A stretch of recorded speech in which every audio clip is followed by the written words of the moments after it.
بسم اللہ الرحمن الرحیم۔ حضرت ابو ہریرہ رضی اللہ عنہ بیان کرتے ہیں، رسول اللہ صلی اللہ علیہ وسلم نے فرمایا، جو سونے چاندی کا مالک اس کا حق ادا نہیں کرتا تو جب قیامت کا دن ہوگا تو اس کے لیے آگ کی تختیاں بنائی جائیں گی اور انہیں جہنم کی آگ میں تپایا جائے گا، اور پھر ان کے ساتھ اس کے پہلو، اس کی پیشانی اور اس کی پشت کو داغا جائے گا۔ جب وہ تختیاں ٹھنڈی ہو جائیں گی تو انہیں گرم کرنے کے لیے دوبارہ جہنم میں لٹایا جائے گا، اور یہ عمل اس روز تک جاری رہے گا جس کی مقدار 50,000 سال ہوگی، حتیٰ کہ بندوں کے درمیان فیصلہ کر دیا جائے گا۔ بس وہ اپنا راستہ جنت یا جہنم کی طرف دیکھ لے گا۔ عرض کیا گیا، اللہ کے رسول صلی اللہ علیہ وسلم، تو اونٹ؟ آپ صلی اللہ علیہ وسلم نے فرمایا، اونٹوں کا جو مالک ہے ان کی زکوٰۃ ادا نہیں کرتا، اور ان کا ایک حق یہ بھی ہے کہ پانی پلانے کی باری والے دن ان کا دودھ پانی کے گھاٹ پر موجود ضرورت مندوں کے لیے دوہا جائے، اور وہ یہ بھی نہ کرے تو جب قیامت کا دن ہوگا تو اس شخص کو ایک چٹیل میدان میں ان اونٹوں کے سامنے چہرے یا پشت کے بل گرا دیا جائے گا، اور یہ اونٹ پہلے سے زیادہ موٹے تازے ہوں گے۔ وہ ان میں سے ایک بچے کو بھی گم نہیں پائے گا۔ وہ اپنے کھروں سے اسے رون دیں گے اور اپنے منہ سے اسے کاٹیں گے۔ جب ان کا پہلا اونٹ گزر جائے گا تو اس پر ان کا آخری اونٹ پھر لٹا دیا جائے گا، اور یہ سلسلہ اس دن جس کی مقدار 50,000 سال ہوگی جاری رہے گا، حتیٰ کہ بندوں کے درمیان فیصلہ کر دیا جائے گا۔ پس وہ اپنی راہ دیکھ لے گا، جنت کی طرف یا جہنم کی طرف۔ عرض کیا گیا، اللہ کے رسول صلی اللہ علیہ وسلم، تو گائے اور بکری؟ آپ صلی اللہ علیہ وسلم نے فرمایا، گائے اور بکریوں کو جو مالک ان کا حق یعنی زکوٰۃ ادا نہیں کرتا تو جب قیامت کا دن ہوگا تو اسے چٹیل میدان میں چہرے کے بل گرا دیا جائے گا۔ وہ ان میں سے کسی ایک کو بھی گم نہیں پائے گا، اور ان میں سے کوئی مڑے ہوئے سینگوں والی ہوگی، نہ سینگ کے بغیر، اور نہ ہی کسی کے سینگ ٹوٹے ہوئے ہوں گے۔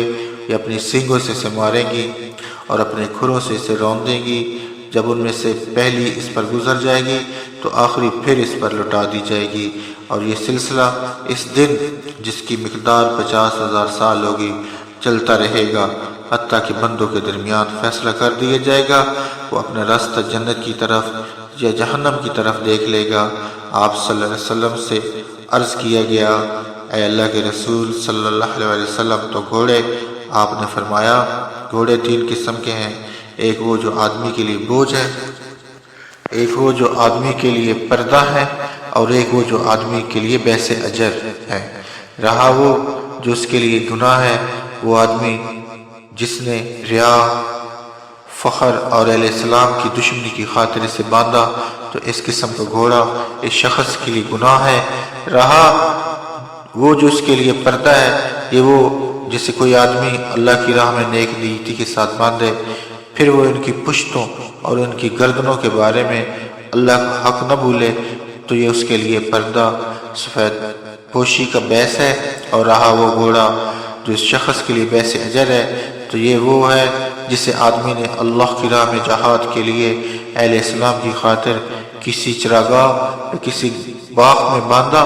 یہ گھوڑا اس چراگاہ یا اس باغ سے جو کچھ کھائے گا تو اس کی کھائی گئی چیز کی مقدار کے برابر اس کے لیے نیکیاں لکھی جائیں گے۔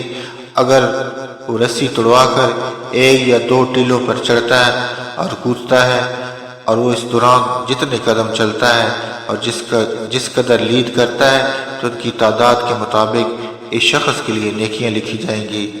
اور اگر اس کا مالک اسے کسی نہر سے لے کر گزرے اور اسے پانی پی لے، حالانکہ وہ اسے پانی پلانا نہیں چاہتا تھا، تو جس قدر پانی پیے گا تو اللہ اسی قدر اس کے لیے نیکیاں لکھ لے گا۔ عرض کیا گیا، اللہ کے رسول صلی اللہ علیہ وسلم، تو گدھے؟ آپ صلی اللہ علیہ وسلم نے فرمایا، گدھوں کے بارے میں اس نادر اور جامع آیت کے علاوہ مجھ پر اور کوئی نازل نہیں کیا گیا۔ جو کوئی ذرا برابر نیکی کرے گا تو اسے دیکھ لے گا، اور جو کوئی ذرا برابر برائی کرے گا تو وہ اس سے دیکھ لے گا۔